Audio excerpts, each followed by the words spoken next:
खुदावंद यसुह मसीह जो कि शरीयत की तकमील है, उसी के नाम में आपकी सलामती हो। पिछले हफ्ते में जब मैंने हलवान के बारे में बात की तो उसमें मैंने जिक्र किया कि बहुत सारे मसीही जो मूसवी शरीयत का रोल था बनी इसराइल की ज़िंदगी में, उसे पूरी तरह से नहीं समझते हैं, उसको उस तरह से नहीं सराहते हैं। और उसकी वजह यह है कि हम नए अहद की अंक जो चश्मा है वो लगाकर उसे पढ़ते हैं। लेकिन याद रखिए कि जो मूसवी शरीयत है वो एक ख़ास कॉन्टेक्स्ट में, ख़ास हालात में मखसूस लोगों को दी गई। यानी कि वो लोग जो कि मिस्र में 400 साल रहे हैं और वो वहीं के रस्म व रिवाज से वाकिफ़ हैं, उनका वर्ल्ड व्यू बिल्कुल वही है। तो जब उन्हें शरीयत दी गई तो सिर्फ इसलिए नहीं कि चंद हुक्म हो कि आपने ये करना है और ये नहीं करना है, बल्कि इसके ज़रिए से खुदा उनकी पूरी एक सोच बदल रहे थे, एक वर्ल्ड व्यू उनके अंदर क्रिएट कर रहे थे। तो इस बात को और वाज़ेह तौर पर समझने के लिए आइए हम एक आयत पढ़ेंगे, यानी इस्तिस्ना की किताब उसका 14वां बाब और उसकी 21वीं आयत, जिसमें कुछ यूँ लिखा है, जो जानवर आप ही मर जाए तुम उसे मत खाना, तो उसे किसी परदेसी को जो तेरे फाटकों के अंदर हो खाने को दे सकता है, या उसे किसी अजनबी के हाथ बेच सकता है, क्योंकि तू खुदावंद अपने खुदा की मुकद्दस कौम है। तू हलवान को उसकी माँ के दूध में ना उबालना। अब ये जो आखिरी वाला जुमला है मैंने जानबूझ के बोला है ताकि आप समझें कि ये इसी आयत का हिस्सा है, यानी हलवान को उसकी माँ के दूध में ना पकाना। तो ये इस्तिस्ना 14 बाब और 21 आयत ही है।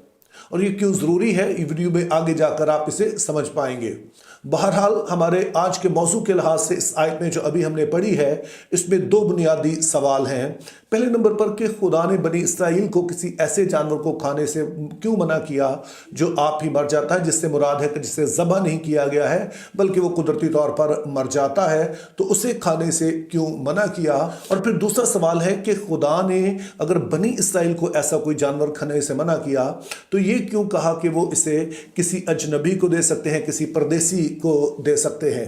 तो आइए पहले हम जो पहला सवाल है उस पर गौर कर लेते हैं कि खुदा ने क्यों मना किया कि आपने एक ऐसे जानवर को जो अपने आप ही मर जाता है उसे नहीं खाना है। तो इस बात को दो तरह से समझा जाता है, दरअसल दो हवाला जात हैं जिनकी रोशनी में समझा जाता है। तो आइए पहला हवाला हम पढ़ते हैं, अहबार 17 बाब उसकी 8 से 11 आयत, जिसमें कुछ यूँ लिखा है, सो तू उनसे कह दे कि इसराइल के घराने का या उन परदेसियों में से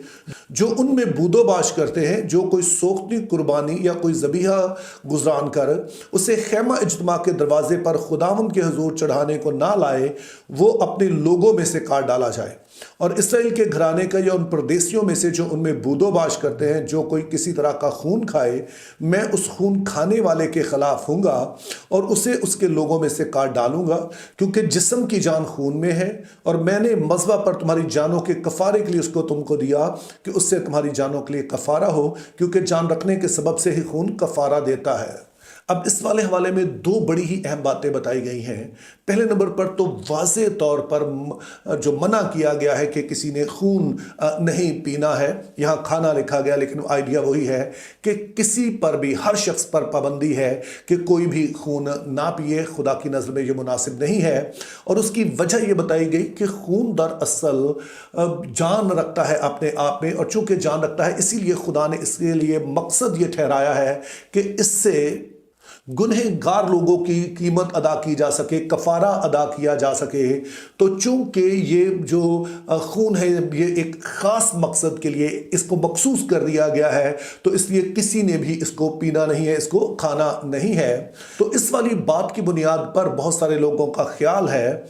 कि जब कोई जानवर मर जाता है तो उसका दिल जाहिर है कि अब पंप करना बंद हो जाता है, क्योंकि अब आप उसे ज़बह नहीं कर सकते हैं, उसका पूरा खून जो है वो बाहर नहीं निकलेगा। उसकी वजह यह है कि उसका दिल जो है वो अब धड़क नहीं रहा है, वो पंपिंग मशीन जो है वो बंद हो गई है। तो इसलिए चूँकि खून मौजूद है तो इसलिए आपने नहीं खाना है। और ये बात इस हद तक तो समझ आती है, चूँकि जैसे नए हद में भी पढ़ते हैं, बनी इसराइल आज तक भी ऐसा करते हैं कि गला घुटा हुआ जानवर, यानी कि वो जिसका खून नहीं निकाला गया है, ज़बह नहीं किया गया है, उसे खाने पर ममानत बताई गई।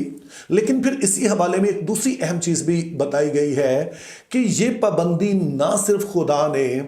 बनी इसराइल पर लगाई, बल्कि हमने वाज़ेह तौर पर देखा कि परदेशियों का भी जिक्र किया गया है कि जो बनी इसराइल के बीच में लोग बसते हैं, जिनको परदेशी कहा जाता था, जिससे मुराद ये होती थी कि वो जो इसराइली नहीं है, जिनके पास इसराइल में ज़मीन नहीं है, चूँकि वो ले भी नहीं सकते थे, वो सारे परदेशी ही कहलाते थे, तो वो लोग भी ऐसा नहीं कर सकते हैं। तो यही सबब है कि इस नज़रिए को कबूल करना मेरे लिए मुश्किल है, चूँकि अगरचे कि एक बात तो समझ आती है कि अगर ज़बह नहीं किया गया तो खून उसमें मौजूद है, लेकिन इस वाले हवाले में वाज़ेह तौर पर कहा गया है कि ये पाबंदी जो है वो परदेशियों पर भी है, जबकि जो इस्तिस्ना 17 बाब हम 21 आयत पढ़ी है उसमें वाज़ेह तौर पर देखा कि कहा गया है कि तू ऐसे जानवर को परदेशियों को दे सकता है। तो अब जो लोग इस वाले नज़रिए के साथ मुतफिक नहीं है, फिर वो एक दूसरा हवाला पेश करते हैं, यानी अहबार 11 बाब उसकी 39 और 40 आयत, जिसमें कुछ यूँ लिखा है,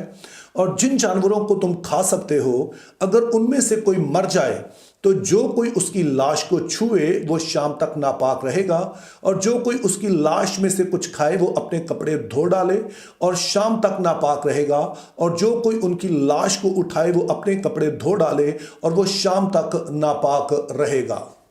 तो अब इन आयात के हवाले से पहली चीज़ तो याद रखिए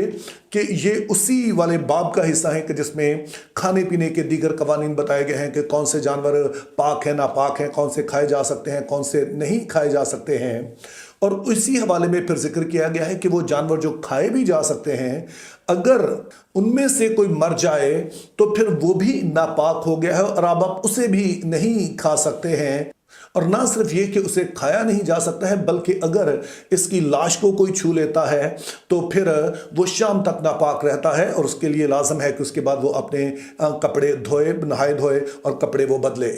अब मेरा ख्याल है कि ये एक बेहतर वजह हमें नज़र आती है जिसकी बुनियाद पर बनी इसराइल से कहा गया कि उन्होंने मुर्दा जानवर को नहीं खाना है, चूँकि जो जानवर मुर्दा है अब वो नापाक है और उसे छूने से ही अगर आप नापाक है तो खाने का तो सवाल ही पैदा नहीं होता।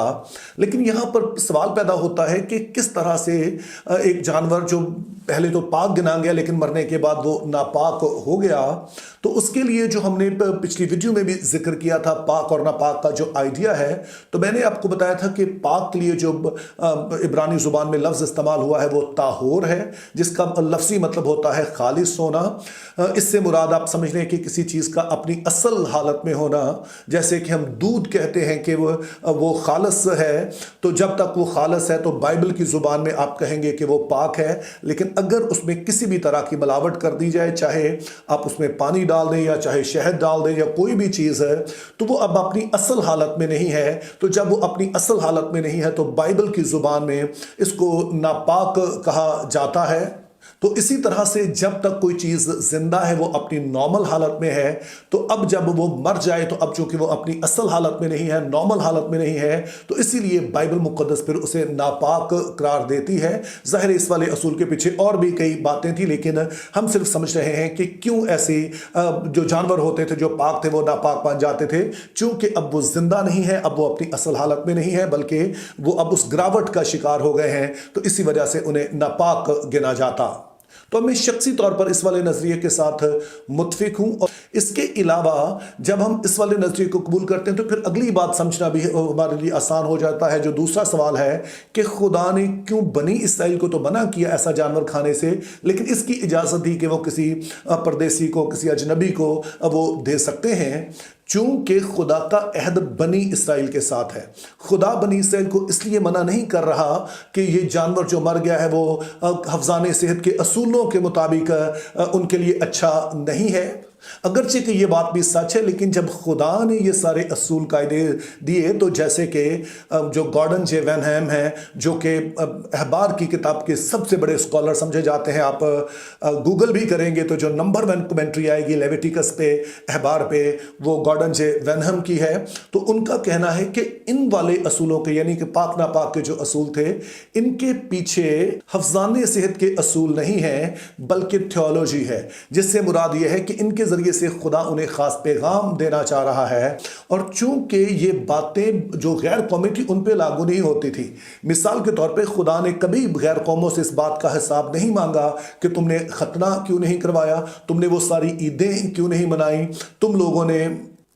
पाक नापाक जानवरों का ख्याल क्यों नहीं रखा? ये सारी बातों का हिसाब खुदा इसराइल से ही मांगता था। चूंकि उनके साथ खुदा का अहद है तो उनके लिए ये बातें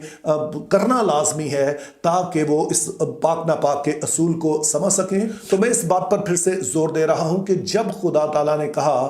कि तू अब इस जानवर को जो मर गया है ना खाना, परदेसी को दे देना, तो इसके पीछे हफ्जाने सेहत के असूल नहीं है बल्कि थियोलॉजी है कि मुर्दा जानवर चूंकि जो शरीयत थी, मूसवी शरीयत थी, उसके मुताबिक नापाक है, तो खुदा ने हर एक नापाक चीज़ से दूर होने के लिए कहा। उसके बरक्स जो गैर कौमें हैं वो तो इस वाले अहद के नीचे नहीं है, वो तो पहले ही इस दायरे से खारिज है। तो अगर वो इसे लेना चाहती हैं तो वो ले सकती हैं, लेकिन बनी इसराइल के लिए इस पर पाबंदी लगाई गई। तो इस तरह से मेरे अजीजों, जब आप मूसवी शरीयत को पढ़ते हैं तो आपने उसकी टर्म्स पे पढ़ना है जिस तरह से वो दी गई है। जब आप उसे समझेंगे तो आप ना सिर्फ मूसवी शरीयत को सराहेंगे बल्कि अपने खुदा की हिकमत पर भी कि किस तरह से उसने मुख्तलिफ चीज़ों का इस्तेमाल किया ताकि पाक और नापाक के तस्वुर को समझाया भी जा सके। और जब हम नए अहद में आते हैं तो मसीह यीशु ने इसको और गहराई में बताया, जैसे कि हमें पहाड़ी वास में नजर आता है, जिस पर किसी टाइम हम जरूर बात करेंगे।